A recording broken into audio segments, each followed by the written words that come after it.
I built my family restaurant from nothing, but my own children erased me from it, and what they did next destroyed everything. My name is Robert Hayes, and I'm 65 years old. Most people see an old man when they look at me now. Gray hair, tired eyes, slower steps. But they don't see the years behind those eyes. They don't see the nights I didn't sleep, the winters I worked through with numb fingers, or the summers the first spent sweating over a hot grill just to make sure my family had a future. They don't see the restaurant. To them, it's just a building. A place to eat. A name on a sign. But to me, it was my life. I still remember the day it all started. It was 1983. I was 22 years old, broke, and desperate to prove something, not to the world, but to myself. I didn't come from money. My father worked in a factory his whole life, and my mother cleaned houses. We barely had enough growing up, but one thing we always had was food on the table. Simple meals, nothing fancy, but they were made with care. That's where I learned my first lesson. Food isn't just food. It's comfort. It's memory. It's love. I carried that with me everywhere. After high school, I worked odd jobs, construction, dishwashing, delivery driving, anything that paid. But none of it felt right. I wasn't building anything. I wasn't leaving anything behind. Until one day, I got a job as a cook at a small roadside diner. It was nothing special. Greasy floors, chipped plates, and a coffee machine that barely worked. But the moment I stepped into that kitchen, something clicked. The sound of sizzling meat. The smell of fresh bread. The rhythm of orders coming in and out. For the first time in my life, I felt like I belonged. I worked there for 5 years. 5 long years of learning everything I could. Not just cooking, but running a place. Watching how customers reacted. What made them come back? What made them leave? I paid attention to everything. I noticed that people didn't just come for food. They came for familiarity. For warmth. For someone remembering their name, their usual order. That stuck with me. And slowly, a dream started forming in my mind. One day, I would have my own place. Not a fancy restaurant. Not something expensive. Just a simple place where people felt at home. But dreams cost money. And I had none. So I saved. Every dollar. Every tip. Every extra shift. I stopped going out. Stopped buying things I didn't need. I lived in a tiny one-room apartment with barely enough space for a bed and a stove. Years passed. And finally, I had just enough. Not enough for comfort. Not enough for safety. But enough to take a risk. The place I found wasn't impressive. It was an old, run-down diner on the side of a quiet highway in Ohio. The paint was peeling. The windows were cracked. The sign barely worked. Most people would have walked away. But when I stood there, looking at it, I didn't see what it was. I saw what it could be. I bought it anyway. The first few months were brutal. I did everything myself. Cooking. Cleaning. Serving. Fixing broken equipment. Managing inventory. Some days, I barely had time to sit down. Other days, no one came at all. I would stand behind the counter, staring at the empty tables, wondering if I made the biggest mistake of my life. There were nights I thought about giving up. Nights I counted my money and realized I might not last another month. But every time I felt like quitting, I remembered something my father used to say. If you're going to build something, don't stop halfway. So I kept going. And then, something changed. It didn't happen all at once. At first, it was just one customer. An old truck driver who stopped by for coffee every morning. I remembered his order after the second day. Black coffee. 2 sugars. The third day, I had it ready before he asked. He smiled. It was a small moment. But it mattered. Then came another customer. And another. Word started spreading.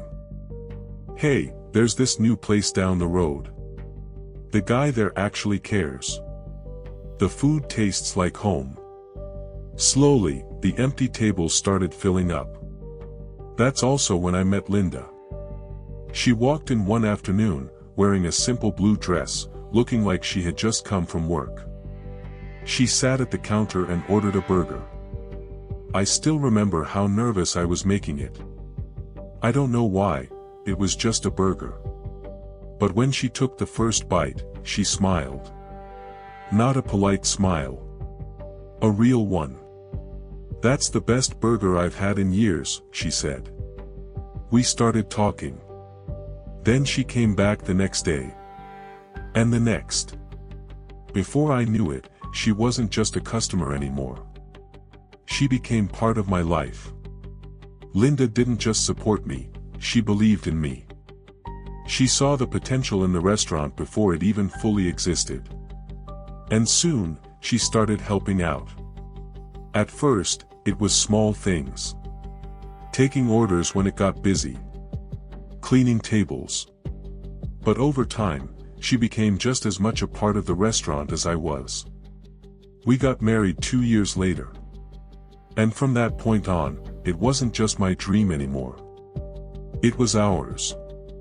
Together, we turned that small diner into something special. We repainted the walls ourselves. Fixed the broken furniture. Upgraded the kitchen piece by piece whenever we could afford it. But the most important thing we built wasn't the building. It was the atmosphere. We made sure every customer felt welcome. We remembered names. Orders. Stories. Birthdays. Anniversaries. Regular habits. People didn't just eat there, they connected there. And that made all the difference. Years passed. The business grew. We expanded the menu. Hired staff. Added more tables. Eventually, we even changed the name. From a nameless roadside diner, to Hayes Family Grill. That name meant something.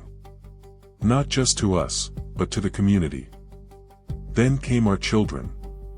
Mark was born first. Then Jessica.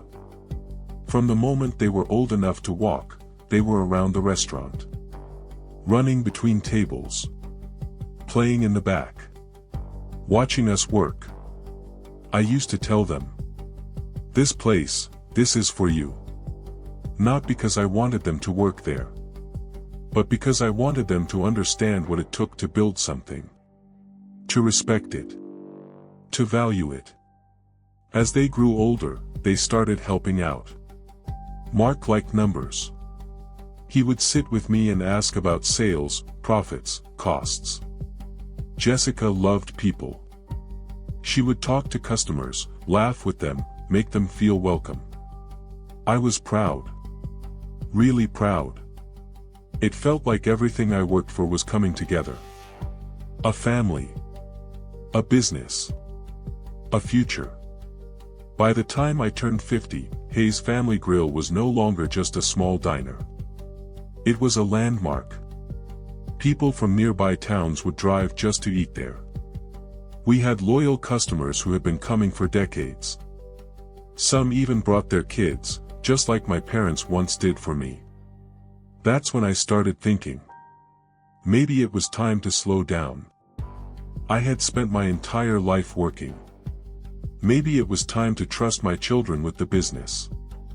So I did what I thought was the right thing. I brought them in fully. Mark started handling finances officially. Jessica took over operations and staff management. At first, it felt good. I wasn't running around as much. I had time to breathe. Time to sit with customers. Time to enjoy what I built. But slowly, things started feeling different. Small things at first. Mark would make decisions about suppliers without telling me. Jessica would change staff schedules without asking. I told myself it was normal. They're learning, I thought. They need space. So I stayed quiet. Then came the meetings. Meetings I wasn't invited to. I would hear about decisions after they were already made. Changes in pricing. Changes in menu items. One day, I noticed we had switched to a cheaper meat supplier. I asked Mark about it. "It's better for profit," he said. "But the quality," I started. "It's fine, Dad," he interrupted. That was the first time something didn't sit right. Jessica started acting differently too. She became more distant. More focused on efficiency than experience. "Customers don't care about small details," she told me once. I looked around the restaurant. At the families laughing. The regulars chatting. The familiar faces. "They do," I said quietly. But she just shook her head. I began to feel like a stranger in my own place. Not completely pushed out, but slowly being moved aside. Like an old piece of furniture that no longer fit the new design. Still there, but not needed. And then one day, I walked into my office. And something stopped me cold. My name was gone from the door. Replaced with Mark Hayes, Operations Director. I stood there for a long time, just staring at it. Trying to understand what I was feeling. Confusion. Hurt. Anger. But more than anything, a quiet, growing realization. Something was wrong. Very wrong. I wish I could say that was the moment I took action. That I fought back. That I demanded answers. But I didn't. Because deep down, they were still my children. And I trusted them. I believed they would never truly hurt me. I was wrong. And I had no idea that this was just the beginning. The morning it happened felt completely normal. That's what made it so much worse. There were no warning signs. No dramatic build-up. No argument the night before. Just an ordinary Monday. I woke up at 5:30 a.m., like I had done for decades.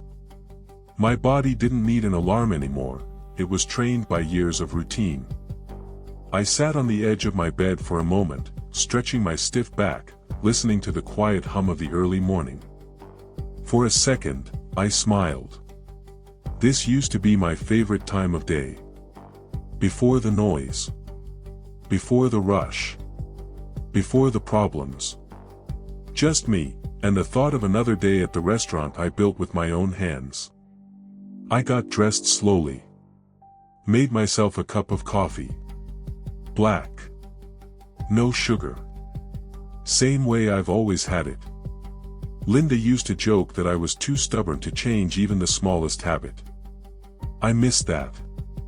She had passed away 3 years earlier. Cancer.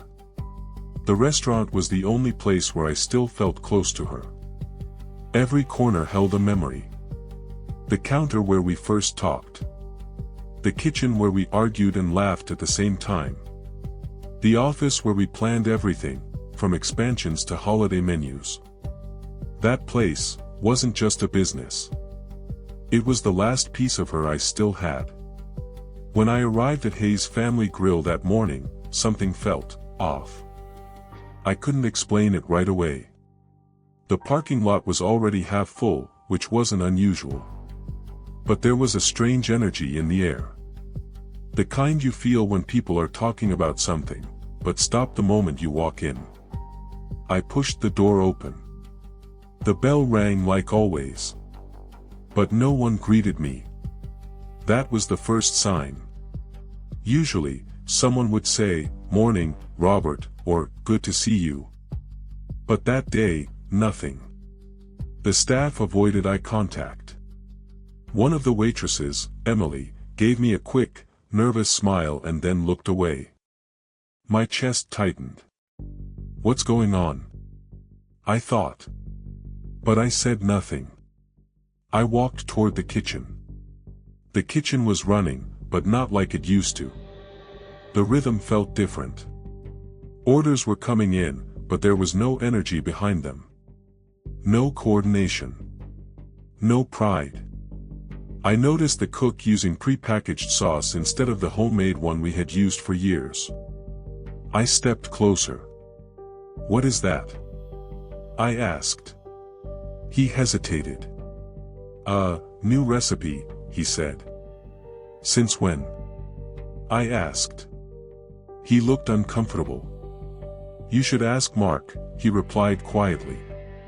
Of course. Mark. Everything was Mark now. I took a deep breath and walked out. As I moved toward the office, I noticed more changes. The menu board had been updated again. Prices were higher. Portions looked smaller. Even the layout had changed. It didn't feel like my place anymore. It felt corporate. Cold. Calculated. I stopped in front of the office door. And there it was again. Mark Hayes, Operations Director. Not even Family Grill owner. Just Director. Like this was some kind of corporation. I stared at the door for a moment before knocking. "Come in," Mark's voice said. When I walked inside, Jessica was already there. Sitting quietly in the corner. That alone was unusual. They were both waiting for me. That's when I knew. This wasn't a normal day. "Dad, have a seat," Mark said. His tone was calm. Too calm. The kind of calm that makes you uneasy. I sat down slowly. "What's this about?" I asked. Jessica didn't look at me. She kept her eyes on the table. Mark folded his hands. "We've been talking," he began. I felt a knot forming in my stomach. "About what?" I asked. "About the future of the restaurant." That word again. Future. "I think the restaurant's doing just fine," I said. Mark nodded slightly. "It is. But it could be doing better." There was something in his voice. Something distant. Like he was talking to a business partner, not his father. "What are you trying to say?" I asked. He glanced at Jessica. She still wouldn't look at me. Then he said it. "Dad, we think it's time for you to retire." For a second, I didn't react. I just sat there. Trying to process what I had just heard. "Retire?" I repeated. Mark nodded. "Yes. Permanently." I let out a small laugh. "Good one," I said. "You almost had me." But neither of them laughed. That's when it hit me. They were serious. "You're joking," I said, my voice dropping. "No," Mark replied. The room suddenly felt smaller. He reached into a folder and pulled out a stack of papers. Legal documents. He slid them across the desk toward me. "What is this?" I asked. "These are ownership agreements," he said. I didn't touch them. "I don't need to see them," I said. "I know who owns this place." Mark's expression didn't change. "Actually, you don't." My heart started pounding. "What are you talking about?" I demanded. "You signed over shares years ago," he said calmly. "No, I didn't," I snapped. Yes, you did, he replied. I shook my head. That's not possible. But then, something came back to me. Papers. Documents. Forms they asked me to sign over the years. Routine updates, they said. Just paperwork, they said. I never questioned it. Why would I? They were my kids. You tricked me, I said slowly. Mark didn't deny it. You trusted us, he said. The way he said it. It wasn't an apology. It was a justification. Jessica finally spoke. You're slowing things down, Dad. I turned to her. Slowing things down. I repeated.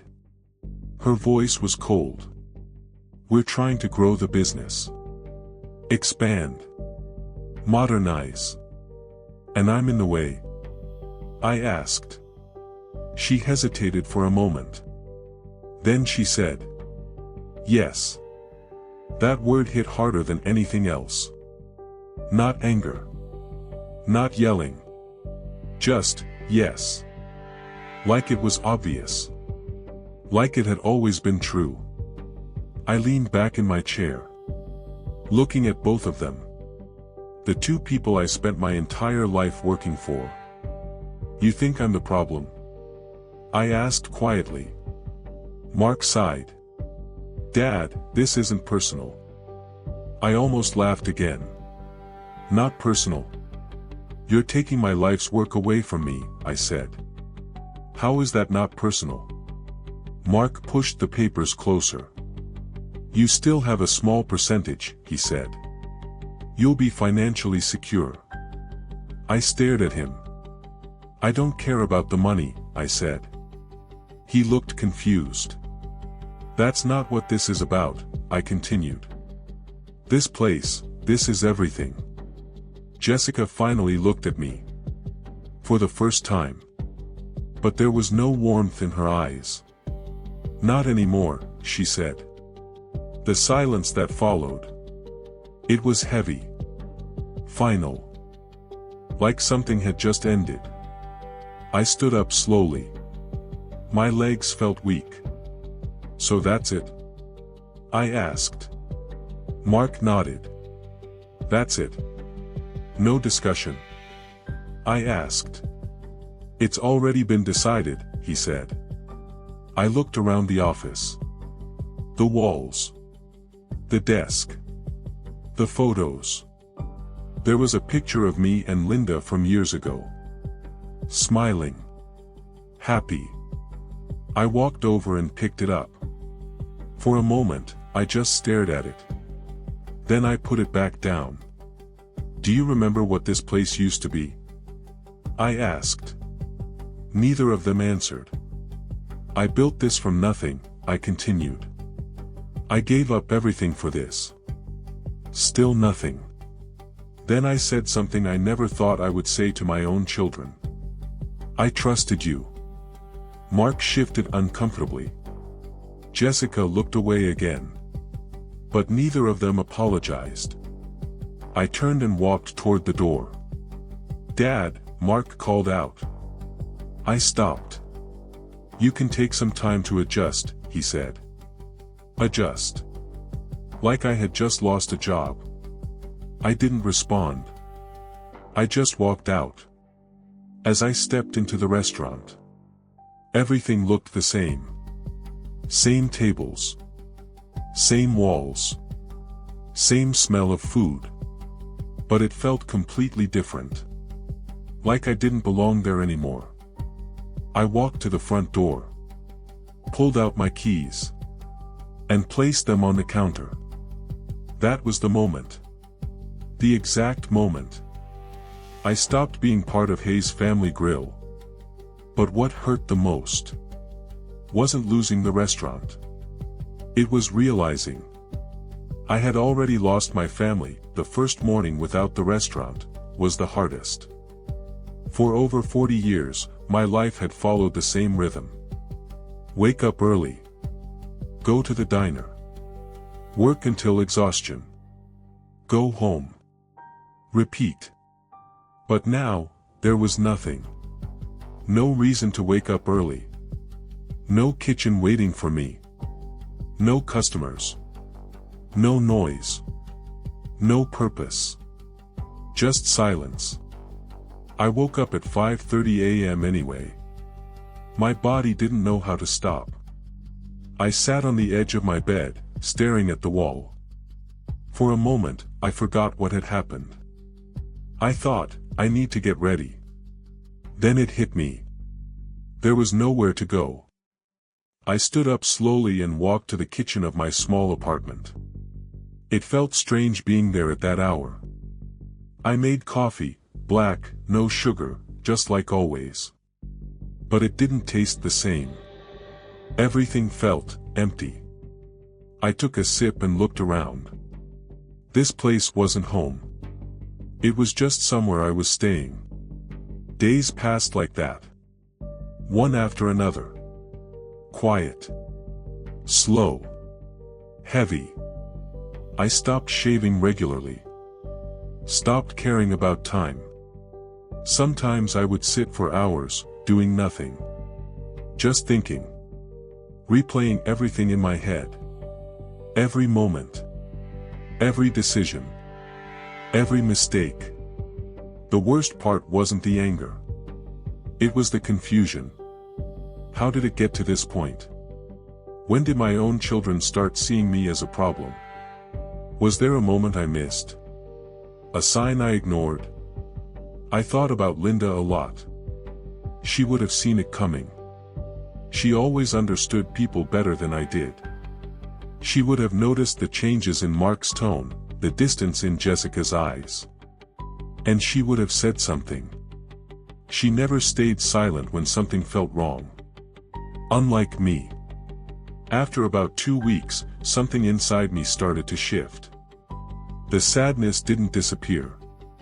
But it changed. It turned into something else.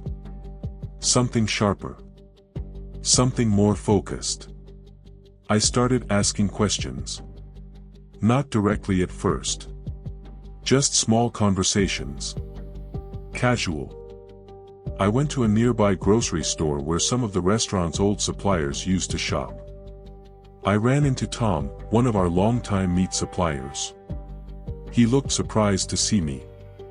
"Robert," he said. "I thought you retired." I forced a small smile. "Something like that," I replied. We talked for a few minutes. Then I asked, "How's business with the restaurant?" He hesitated. That was all I needed to notice. "It's different now," he said carefully. "Different how?" I asked. He sighed. "They switched to a cheaper supplier," he admitted. I nodded slowly. "I figured." "They didn't even call to discuss it," he added. "After all these years." There was disappointment in his voice. Not just about losing business. But about losing respect. That was the first crack. Over the next few days, I kept digging. I visited places where I knew former staff would be. Coffee shops. Grocery stores. Bus stops. I didn't interrogate anyone. I just listened. And what I heard wasn't good. Emily, the waitress who avoided eye contact that last day, found me outside a cafe. She looked nervous when she approached. "Mr. Hayes." "I mean, Robert," she said. "You can still call me Mr. Hayes," I said gently. She smiled weakly. "I just wanted to say." "I'm sorry," she said. "For what?" I asked. She looked down. "For everything." We sat down and talked. She told me things I never expected to hear. Staff morale was falling. Schedules were constantly changing. People were being pushed harder, for less pay. "They don't treat it like a family anymore," she said. That word hit me hard. Family. That's what the restaurant used to be. What about the customers? I asked. She hesitated again. Some still come, she said. But a lot are complaining. About what? The food, mostly, she admitted. That didn't surprise me. But hearing it made it real. They changed recipes, she continued. Cut corners. Smaller portions. Cheaper ingredients. I closed my eyes for a moment. I could almost taste it. Or rather, the lack of taste. They say it's for profit, she added. Of course they did. Profit. That word again. After that conversation, I went home and sat in silence for a long time. Everything I feared was happening. The restaurant wasn't just changing. It was falling apart. But that wasn't the most interesting part. Not even close. A few days later, I heard something unexpected. Something that changed everything. I was at a small diner across town. Not as good as mine used to be, but decent. I was sitting alone, finishing my coffee, when I overheard two men talking in the booth behind me. Did you hear about Hayes Family Grill? One of them said. My ears immediately tuned in. What about it? The other asked. They brought in some big investor, the first guy said. From Chicago or something. I froze. Investor? How big? The second man asked. Big enough to change everything, the first replied. They're talking about expansion. Maybe even turning it into a chain. A chain. My restaurant. Turned into a chain. I didn't turn around. I just sat there, listening. Trying to process what I was hearing. That's when it all started to make sense. The changes. The cost cutting. The decisions that didn't feel like my children's choices. This wasn't just about them anymore. There was someone else involved. Someone bigger. Someone with power. I went home that day and started thinking. Really thinking. Not like before, lost in emotion. But clearly. Strategically. If there was an investor. Then there was pressure. Expectations. Targets. And if the restaurant was already struggling, then that pressure would only increase. That's when I realized something important. Mark and Jessica didn't just push me out. They replaced me with someone who didn't understand what made the restaurant successful. And that someone could become their biggest problem. I didn't act right away. I waited. Watched. Listened. Over the next couple of weeks, more information came in. Bit by bit. Like pieces of a puzzle. The investor's name was Daniel Brooks. A well-known businessman.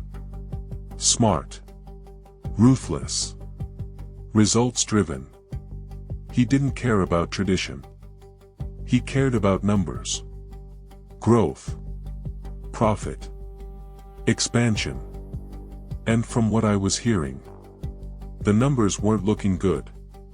Customer complaints were rising. Online reviews were dropping.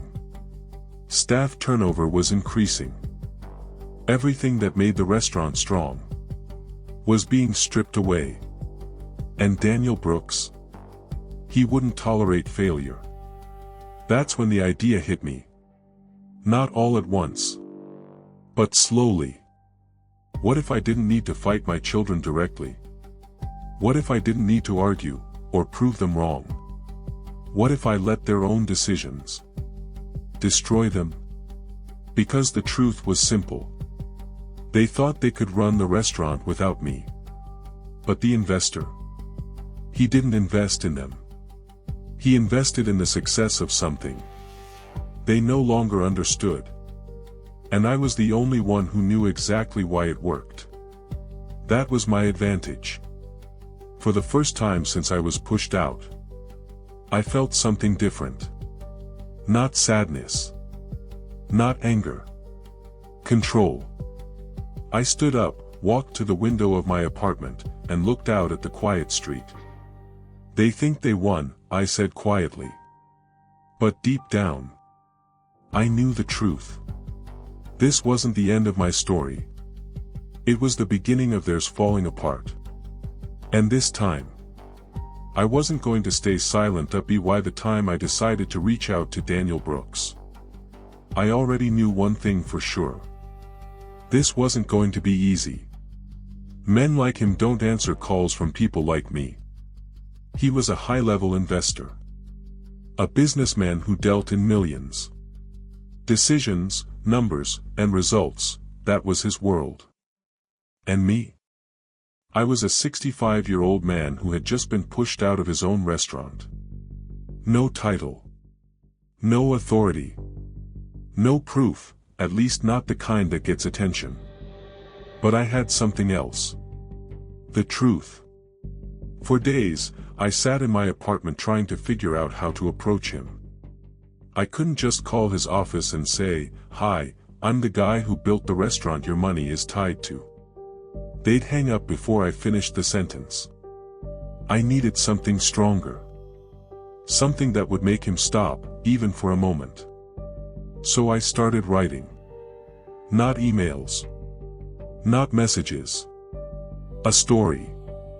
My story. From the very beginning. Every detail. Every decision. Every principle that made Hayes Family Grill what it was. I wrote about the recipes, not just ingredients, but why they worked.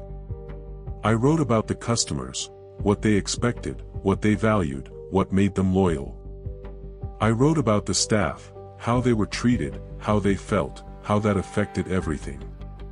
And most importantly, I wrote about what was being destroyed. It took me 3 days.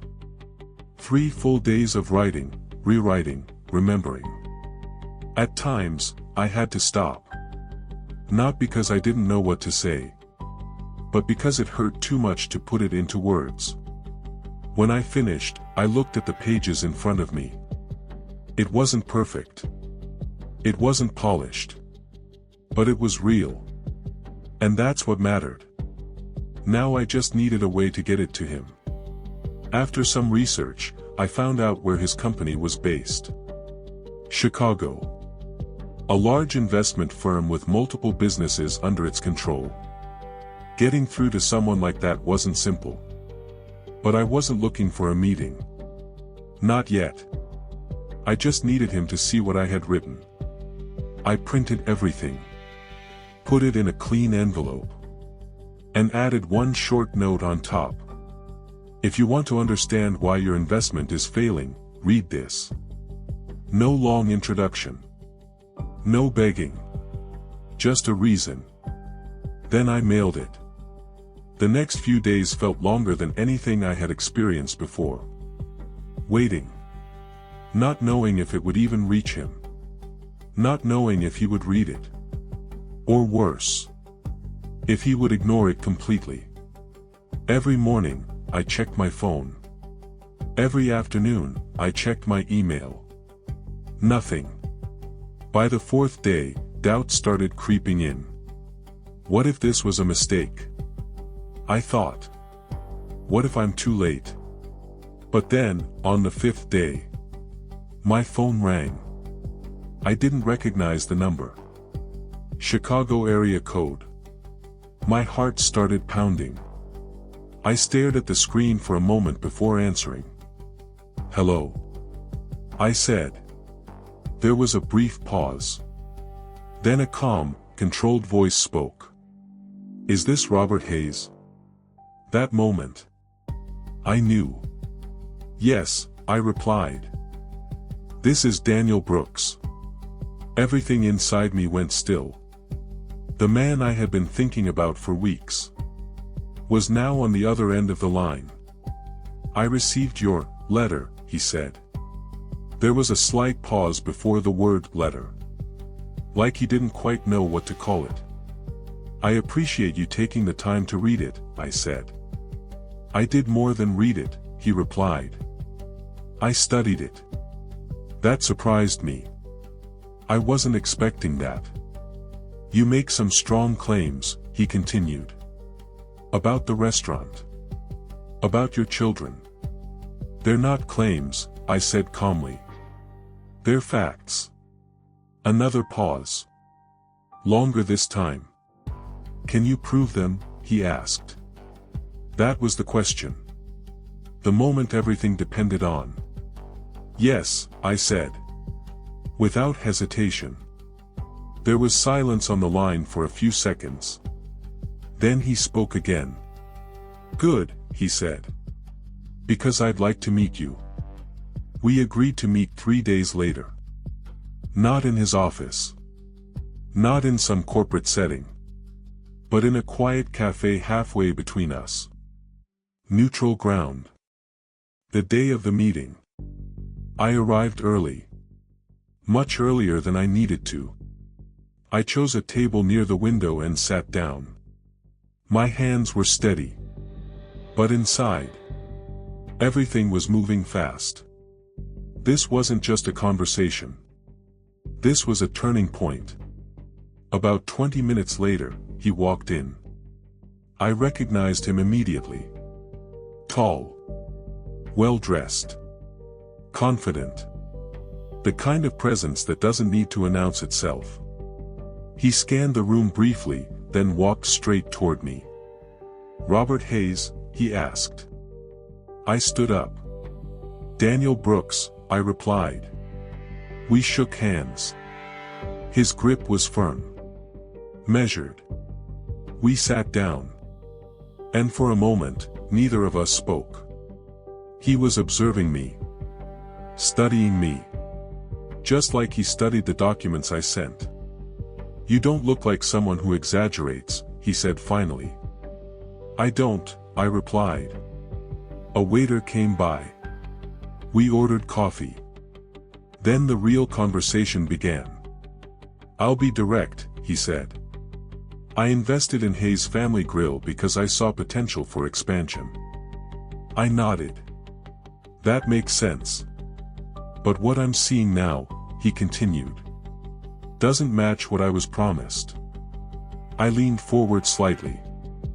That's because what you were promised no longer exists. He didn't react immediately. But I could see it. He was listening carefully.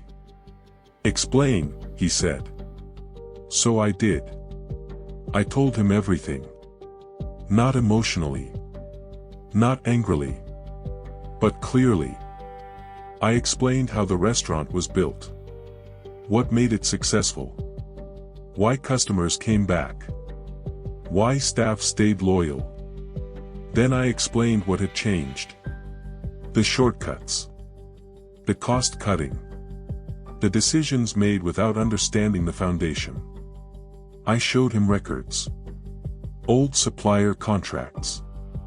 Customer feedback. Staff turnover patterns. Every piece of information had one purpose.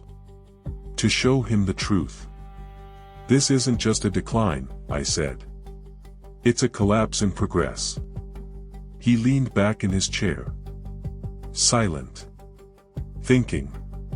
You're saying, he began slowly, that the current management doesn't understand the business they're running. Yes, I said. And you do. I held his gaze. I built it. Another pause. Then he asked the question I had been waiting for. Why are you telling me this? He said. I didn't answer right away. I took a sip of my coffee. Set the cup down. And then I said. Because you didn't invest in a brand. He tilted his head slightly. You invested in me, I continued. And they threw me away. That moment. Something shifted. Not dramatically. Not visibly. But I could feel it. He wasn't just listening anymore.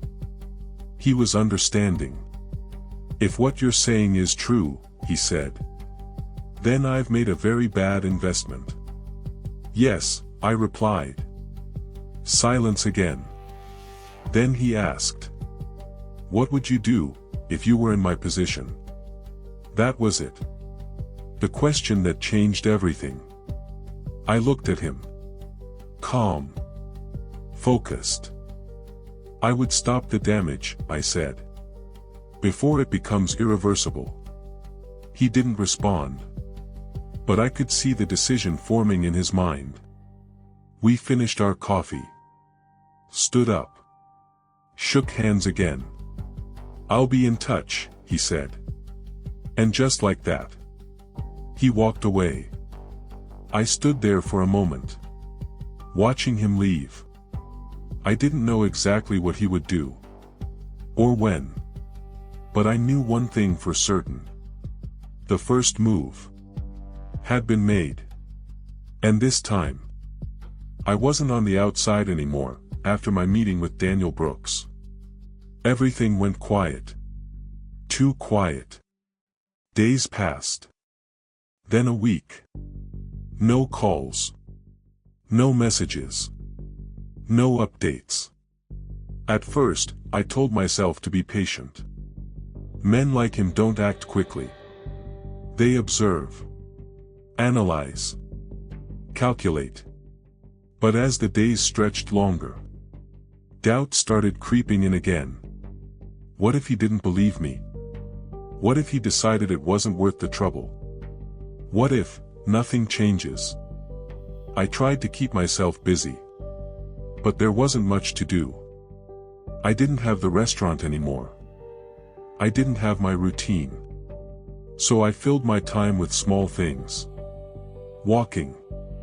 Reading. Sitting at cafes. Watching people live their lives while mine paused. Every now and then, I would pass by Hayes Family Grill. Not too close. Just enough to see. And what I saw confirmed everything. The parking lot wasn't as full as it used to be. There were empty tables during peak hours.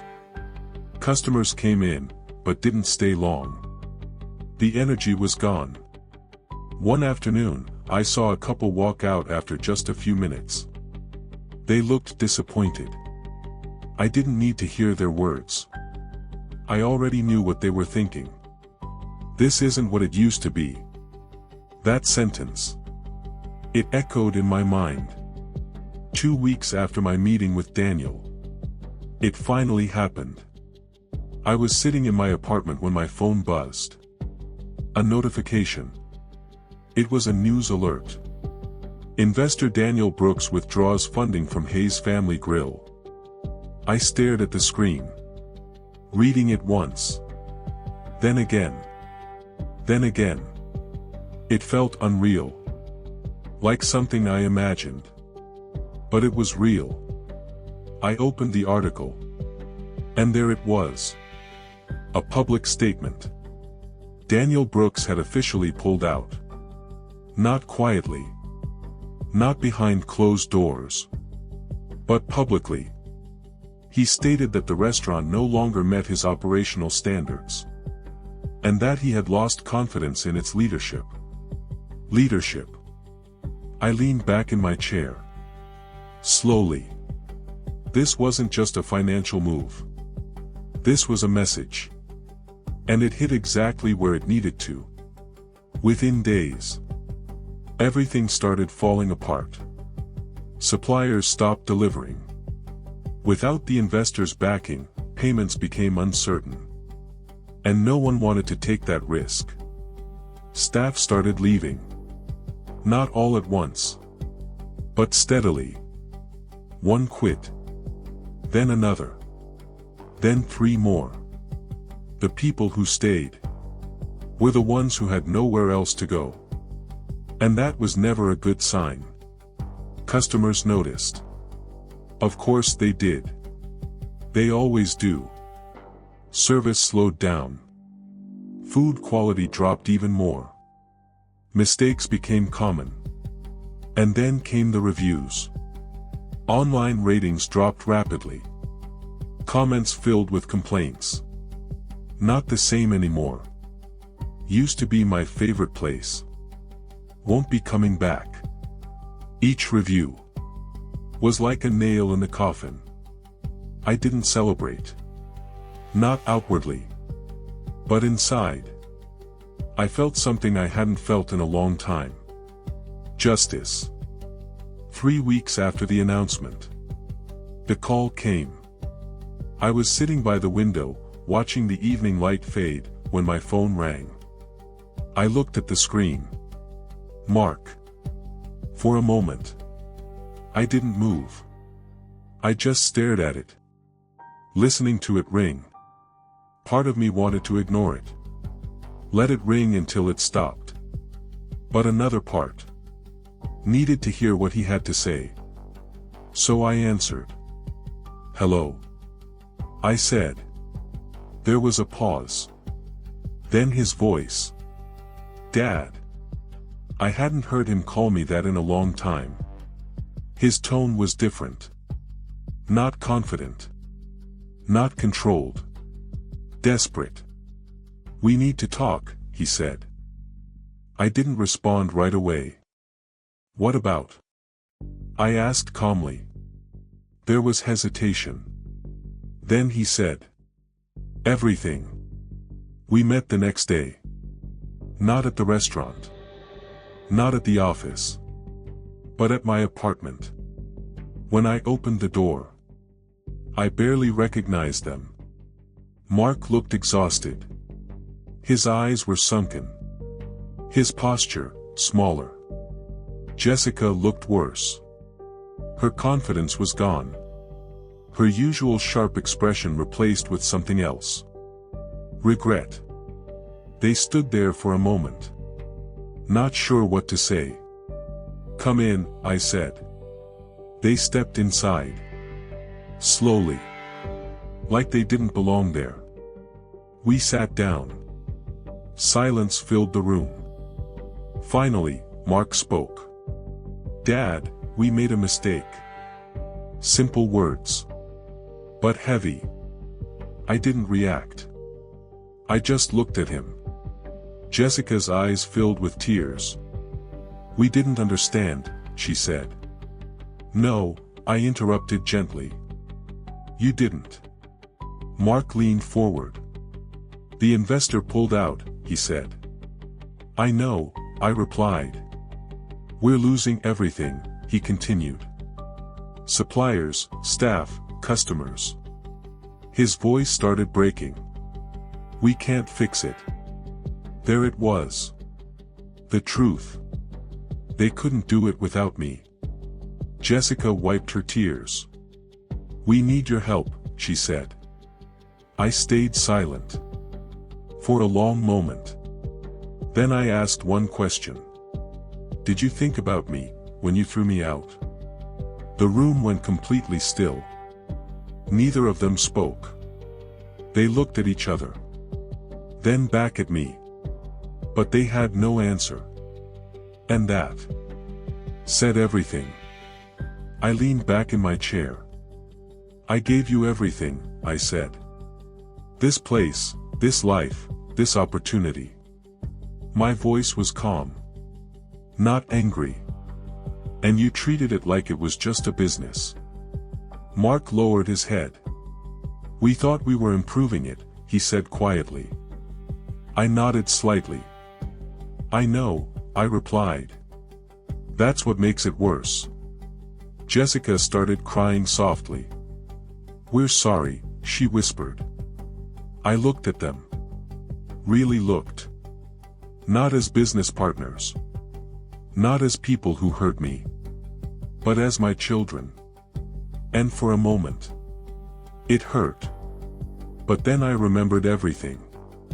The papers. The lies. The way they erased me.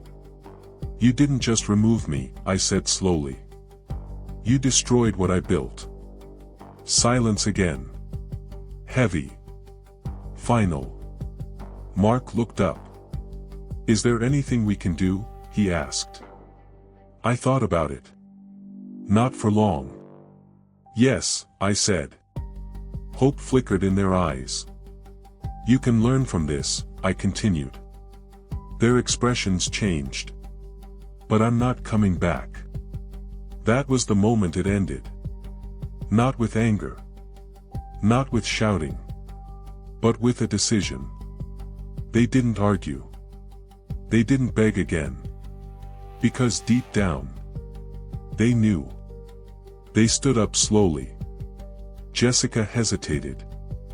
Then stepped forward and hugged me. I didn't hug her back right away. But after a moment, I did. Mark shook my hand. Not like a son, but like a man who finally understood what he lost. Then they left. And just like that, it was over. 6 months later, I opened a new place. Not big. Not fancy. Just a small diner. 6 tables. A simple menu. Just like the beginning. I called it nothing special. Because the name didn't matter. What mattered was how it felt. And it felt right. Old customers found me. One by one. They walked in. Looked around. And smiled. This feels like the old place, one of them said. I smiled back. It is, I replied. Because the truth was simple. The restaurant was never about the building. It was never about the name. It was about me. And this time, no one could take that away.